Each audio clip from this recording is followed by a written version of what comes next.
Mirë se vini në emisionin Tash e Tutje. Sot me mysafirin ton në krah të djathtë, deputetin nga Gjermania në Parlamentin Evropian, zotin Elmar Brok, dhe kolegun ton nga Kosova, Agustin Palokaj, do të bisedojmë për temën më të ngrohtë politike në Ballkan, dialogun midis Kosovës dhe Serbisë.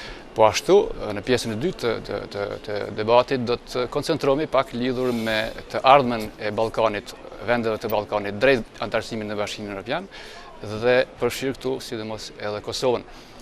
Mr. Elmar Brok, what I was telling to the auditors in Albania was that the first debate will be dedicated, the first part of the debate will be dedicated to the most burning political issue in the region today, that's the Kosovo-Serbia dialogue. My first question will go to you, and I will ask you please to try to explain to auditors, how do you understand the word normalization of the relation between Serbia and Kosovo? Normalization means that they find a modus vivendi to live peacefully together. It must be not solve every problem in detail, but must be a problem that the relationship has not any impact for them in such a way that it might be difficulties to accelerate the enlargement process of the European Union. Because we do not like to have major problems then within the European Union, so it should be a way that shows that there is a peaceful understanding possible for finally conclude these questions in some time. But there are some hopes that normalization will mean that Serbia recognizes Kosovo. Is that part of what you interpret the word? This would be the best solution, because then the whole thing would be over. But I cannot expect that that will be immediately happen. But therefore it would be important that there is found a modus vivendi where the tensions will go out, and that both parts can develop, and then it's easier for the European Union to look more positively both to Kosovo and to Serbia for the process to bring them closer to the European Union, for giving candidate status, something like that. Mr. Palokaj, you are from the region and you are following the EU developments related to the Balkans for almost 20 years. When you talk to the people in Kosovo and your colleagues here from the region, journalists and diplomats, how do they see, and how do you personally see the word normalization? Do you associate with the hopes of Kosovars that normalization will mean Serbia recognizing Kosovo one day? Well, this is not even the hope from Kosovo, because I heard from diplomats here in Brussels that people from Kosovo government sometimes are expressing understanding for Serbia, that Serbia cannot recognize Kosovo now. And this is the view of most of the people in Brussels, that Serbia now is not in a position to recognize Kosovo. First of all, it is not fair from the EU to ask Serbia to do so, because you have EU member states that don't recognize Kosovo. But in the long term, I haven't met any politician in EU that doesn't say that Serbia will not be able to join EU without recognizing Kosovo. So they say that this would be kind of a longer term process. So Serbia step by step normalize relations in a sense that recognize that Kosovo exists as a territory without recognizing its independence or establishing diplomatic relations. But during accession talks of Serbia with the EU, Serbia step by step develops such relations that will lead at the end, before membership of EU, to full recognition of Serbia by Kosovo, because they don't want to repeat the Cyprus case, where you have a member of EU which doesn't recognize its neighbor, and it will block it in the future.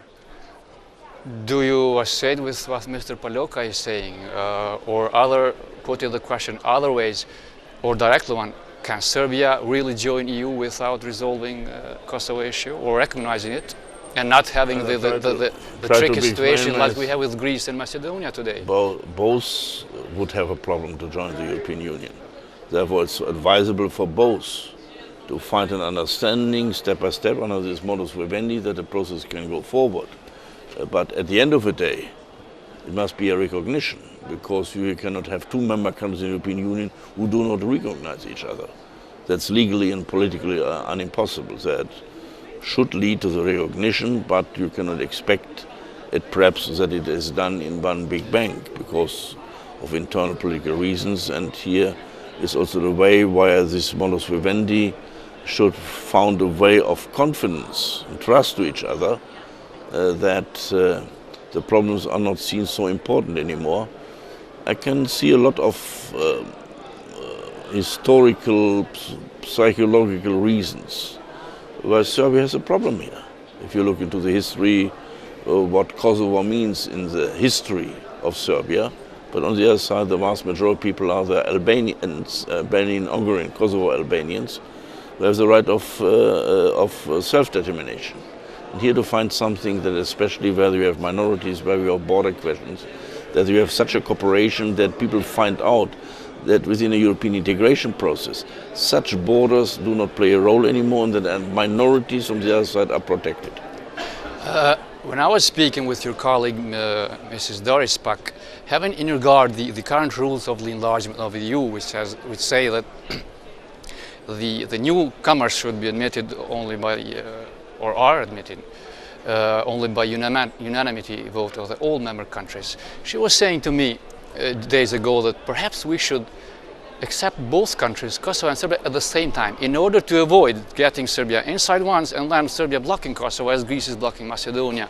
Do you share that kind of opinion in the timing? That is, I think, advisable. That is the argument it was said to Cyprus just a moment before, that nobody should become in a veto position, and therefore it's helpful for both of them to find such an agreement which makes it possible for them to join at the same time. But what kind of agreement we are saying? Suppose that Serbia will recognize Kosovo in 5, 10 years, but then it joins first, and the rules of enlargement are still there. We have a problem now. No, I said we should avoid such a situation, that someone comes in the position of the veto in such a question. Therefore, we are not in a moment in the situation that we decide about membership. We are in a moment of decision to give candidate status, on a later stage to start negotiations for membership. And then at the end of these negotiations comes the final decision whether the European Union's member states will agree with the membership. And so we have a long process before you, over several years progress. And this should be used for final solutions, but it should be also clear that for every step, candidate status or starting negotiation, certain progress must be achieved in the relationship of Kosovo and Serbia. A question going directly to what's happening at this moment, the dialogue between Prime Minister of both countries, mediated by Mrs. Ashton. What do you expect for, as a reward for both countries if they agree on something, on whatever they agree? It depends on, I think. Should Serbia be allowed to start the accession talks? If there is such a constructive development that the tensions will go and a modus vivendi is found between the two states, then we should be positive for that both of the countries go and step forward so far they are developed. That includes allowing Serbia launching negotiations, or you're speaking for a later stage? Candidate status, starting negotiations, that might all possible if there is certain progress in certain questions that will show us that at the end it will lead to an agreement between two countries. Mr. Paljokaj, what can Kosovo get out of these negotiations? Well, a part of perhaps launching the essay, which is quite not guaranteed because of the lack of recognition by 5 countries. That's about the contractual relations. Well, exactly. At this moment, Kosovo has more problems in relations with EU because of non-recognition from 5 member states than because of Serbia. Speaking about enlargement, my Croatian experience tells me that even if you resolve political issues, it's very difficult to start negotiations and to complete them. In case of Serbia and Kosovo, I am afraid that by insisting only in the agreement between 2 countries, they are pushing both countries to forget other criteria. Can you explain? For example, there are other criteria that Serbia and Kosovo have to fulfill in order to move further. Without agreement, without part of normalization of relations, they will not be even considered.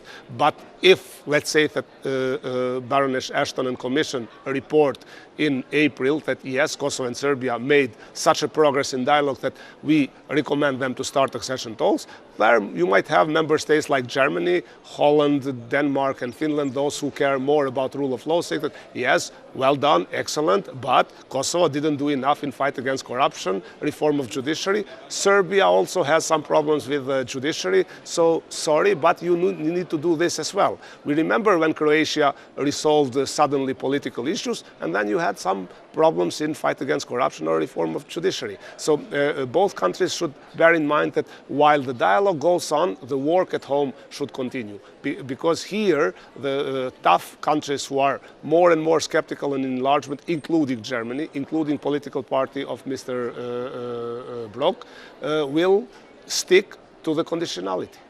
Is he correct? That is the rule of the European Union. It is a Copenhagen criteria. Every country must fulfill the conditions. It means that the whole acquis communautaire must be accepted, must be signed and must be implemented in a certain way. That is from human rights, judiciary, corruption, it's a question of agricultural policy, energy policy, all these questions where we have the common rules. The European Union is not a state, but where it's competence, it's organized like a state, the federal state, and every part must fulfill the condition of the whole entity. Otherwise this will not work and it will break down such a European Union, which is based on a legal unity. And therefore this is a condition always for every candidate country, not just for Serbia and Kosovo. It's exactly the same treatment. Kosovo has been promised just on Tuesday by Commissioner Commissioner Stefan Füle that if they walk out of the meeting with an agreement, then Kosovo will launch the SAA talks. Is he being realistic? Because the decision belongs to the member countries, not to the Commission. Yeah, but the Commission can make the proposals for that. But I think this is not a question of a decision to become members, a decision about a certain status in a way to that place. And when you have starting negotiations, do not know the outcome, you see it in the case of Turkey. If you do not, in the term of the negotiation, can prove that you fulfill the criteria in these different sectors, 34 different sectors, chapters called, then it cannot come to a result. And then finally the European Parliament has to vote. Then all 27 member countries have to vote on that question. Here I think that it's a problem in understanding, especially in Kosovo. They like to believe what they like. So Füle promises them, or Ashton, but Füle and Ashton are not part of decision making. They make reports and recommendations. And in the negotiations. And well, they prepare technicality for negotiations. Even the negotiations are intergovernmental. Yeah, but they are led by the Commission. Exactly. But the Commission has no vote. The problem is that we've seen in the past that Commission, like in Macedonia, for fifth year in a row, they are recommending start of accession talks. There is no consensus in the Council. It doesn't start. For Romania and Bulgaria joining Schengen, Commission says they fulfilled all criteria. Member states don't agree. Not all of them. This is, and in enlargement process, you have a veto right still. Everything is decided with unanimity. And I counted during Croatian accession talks that every member state could block 72 times. So, and this is what they will have to bear in mind to understand the decision-making procedure in EU and not to be happy only because one commissioner or another at a certain moment promised something. Füle promised that if Kosovo does, then Commission will make positive report and will recommend. But his position stops. Negotiations. No, in case of Kosovo, to recommend start of talks for stabilization association agreement. Yeah. This is 10 years behind Serbia, let's say, or so. So even Albania had a positive decision about the feasibility study back in 2000. So we are speaking about the first step in the process of approaching EU. So Kosovo is not even at the bus station, not that it didn't enter the bus. And even for this, there will be a lot of legal complications because we don't know what will Spain and Cyprus say. Yes. Commission thinks that there are no legal obstacles. but this is not at this moment shared view by Spain and Cyprus. Let's see what will they decide then in the Council. So yes, this is something that should happen. In other words, you are saying that the false impression that the Kosovar citizens are getting from message from Commission people, well, and Ashton as well, perhaps. I don't think that it's false, but I think it's sometimes too great expectations. And it's better to be a little bit more down to earth and to wait and to see. First of all, to do your homework, but not to promise, like Prime Minister of Kosovo said, we have guarantees from Brussels that we'll get this or that. Because no one in Brussels gives you guarantees, at least not in enlargement process, which is becoming more and more difficult. I heard 3 days ago, Croatian Deputy Prime Minister Neven Mimica, who will be next commissioner from Croatia, saying that we had the toughest negotiations. Mr. Brok was following Croatia for years. He might agree with that. And then Stefano Sannino, Director General for Enlargement, said that for other countries after Croatia it will be even more tougher. Mr. Brok, I would like to ask you your opinion about the Serbian proposal for autonomy, territorial autonomy and political autonomy for Serb municipalities in Kosovo. How do you see that proposal? I think it's the autonomy, and then the proper relationship might be a step, but cannot be the final goal. The word autonomy in Balkans has kind of a lot of interpretations. And look, I will compare that with the situation of divided Germany before unification. We did not, as West Germans, recognize formally the GDR as a state, but we made an agreement with them that we behave internally like it would be two states. Though they have solved certain border problems, certain trade problems, and so on, needs on cooperation. Comparing to the Marti Ahtisaari plan and Serbia's platform for Kosovo, there are huge differences. Yeah, so but that's a Kosovo fears that these Serbian platform will lead to kind of a new entity inside Kosovo. It's quite tense what's going on. But it's a question. That are the starting points of negotiations. In the end, it must be an agreement with the two sides. Nobody in every stage of negotiation gets 100% what he wants. That's the way to be ready for compromises and to go a step forward in order to come to the final goal. Are there any risks that what if they agree on something which goes beyond Ahtisaari plan, then we might open problems like in southern Serbia, Prešov Valley, like Albanians in Macedonia. As Mrs. Doris Park said, we might open the box in the region.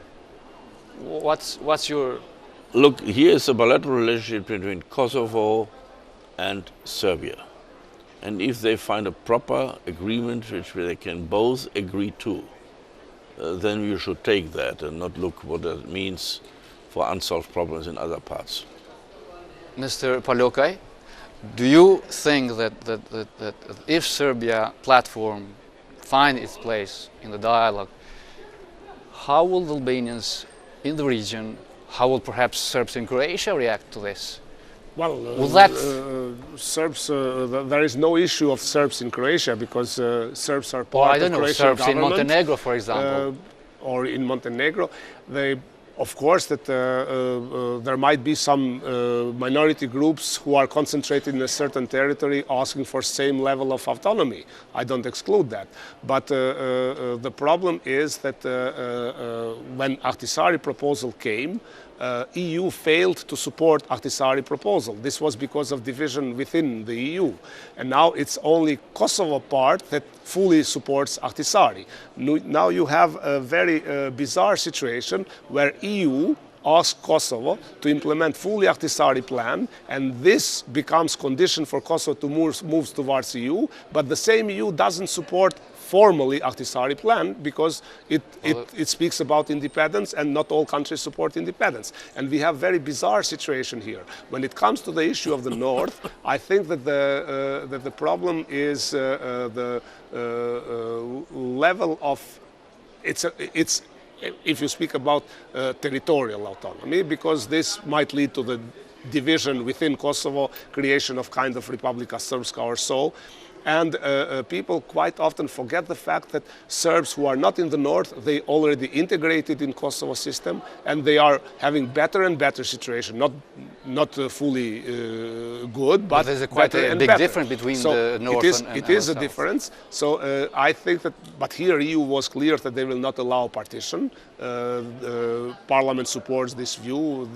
We had in the Committee of Foreign Affairs the report which was adopted, and this will be, they will repeat all over and over, because look what happened in former Yugoslavia, terrible wars, everything, but all the countries that exist today in territory of former Yugoslavia are the countries within the borders that they had as a federal unit of former Yugoslavia. So borders were not changed.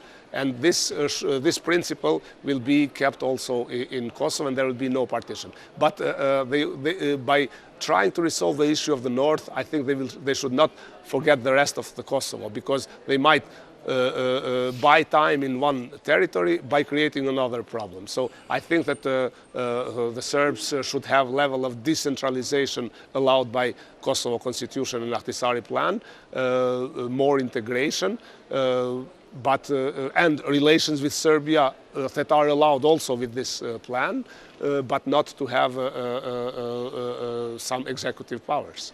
Can we jump at the issue, the most common and most problematic phenomena in the region, the corruption and organized crime.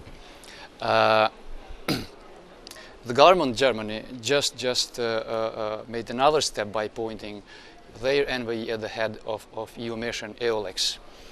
There are expectations down there in Kosovo that the EULEX will try and push forward the fight against organized crime and corruption. There have been some criticism here by the Parliament, by the Court of EU auditors, about the work of EULEX during the last 4 years. What's your opinion? Could have EULEX done more?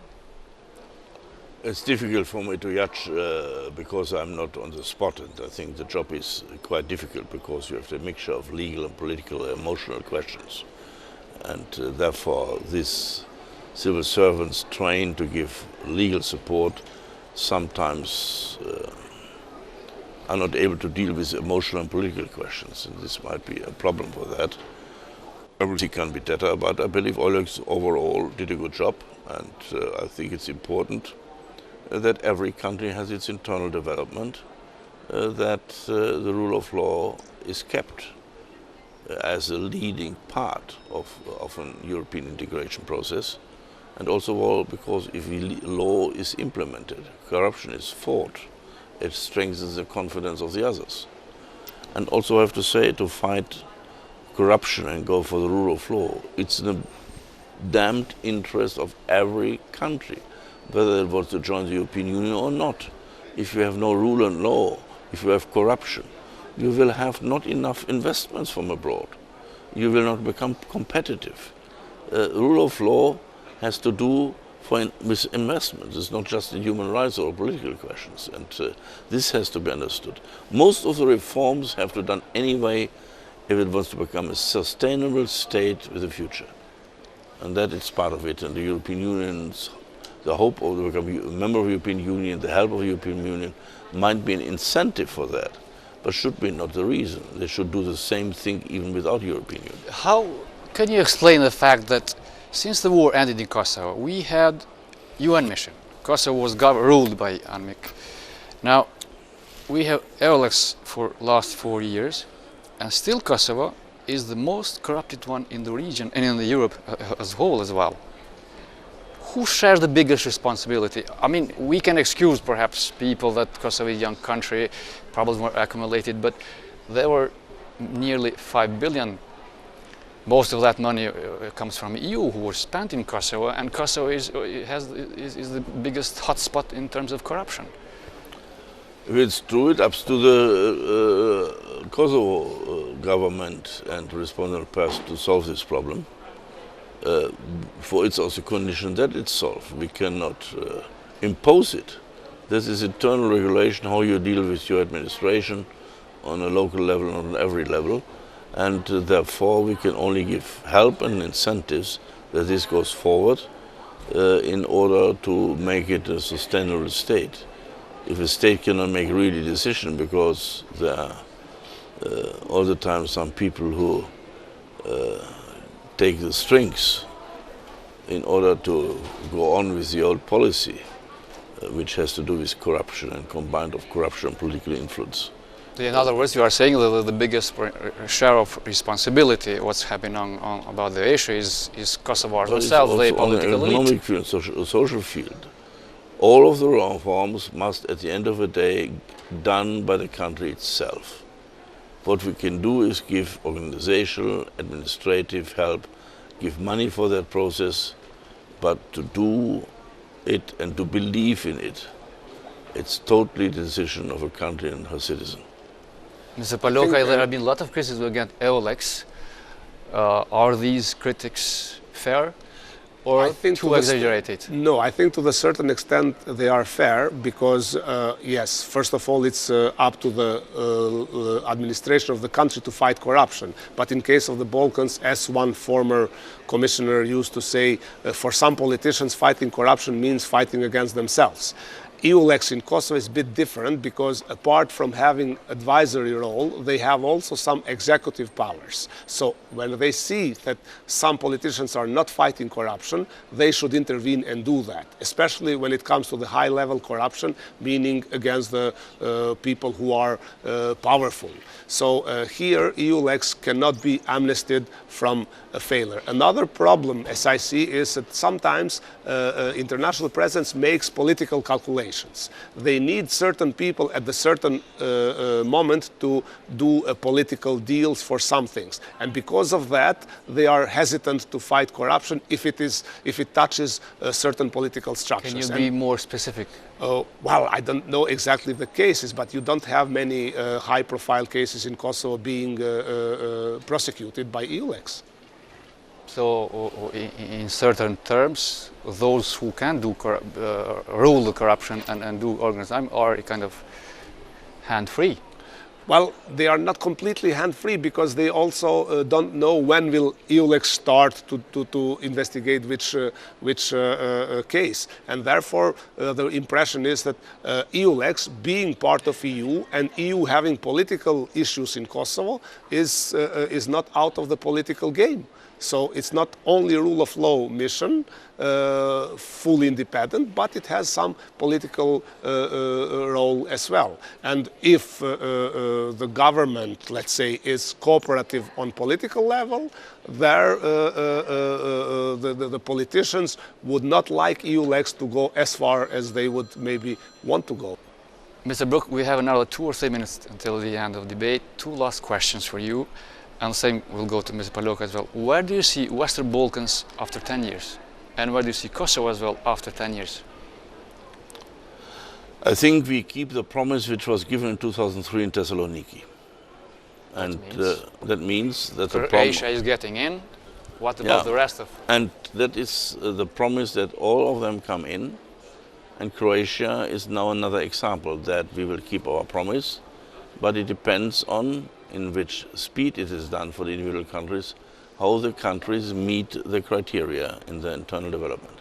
And does the current mood inside the EU member countries about the enlargement can delay or provoke an accidental pause after Croatia's membership? For sure, it's a crisis we are in a moment not very helpful in that, but there is not in a moment a point that we have to take a decision about membership. So we should go forward with the process as we are used to do so, and then we will see that this will happen, that all the countries will be hopefully in some time members of the European Union, but everyone because of its own merits. Mr. Palokaj, what are your prognoses? Western Balkans and Kosovo especially. I think that Croatia is becoming a member, but in 10 years' time, I don't think that any other country from Western Balkans will be a member of European Union. I think Montenegro, Macedonia and Serbia, if it recognizes Kosovo, will be very close to achieve that goal in 10 years' time. But not before. Not before. And for Kosovo, it's very unpredictable. I think that it will take 3 or 4 years for Kosovo to have even stabilization association agreement. if Kosovo is then recognized by Serbia and by member states, all member states of EU, things might move forward. But my Croatian example tells me not to be so optimistic. We were hoping that Croatia will join first in 2007, then 2009.